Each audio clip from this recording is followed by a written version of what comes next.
लाडकी बहीण योजनेच्या रकमेमध्ये वाढ होण्याची शक्यता आहे। लाडकी बहीण योजनेची रक्कम महागाईनुसार वाढवा, पंतप्रधान आर्थिक सल्लागार समितीने ही शिफारस केलेली आहे।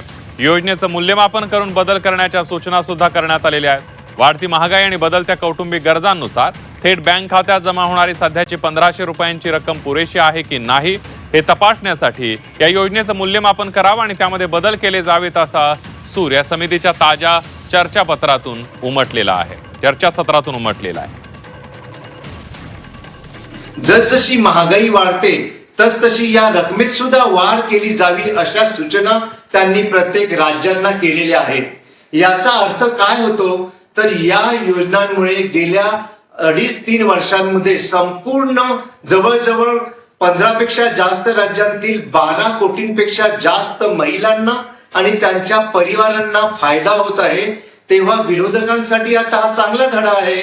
विरोधकांनी आता यापुढे अशा योजनांची बदनामी ही थांबवली पाहिजे आणि सरकारच्या या योजनांना पाठिंबा दिला पाहिजे, त्यांचं समर्थन केलं पाहिजे। खोट्या अफवेंनी बदनाम सरकारला जे काही करायचं कित्येक वर्ष सुरू होतं ते आता थांबविलं पाहिजे।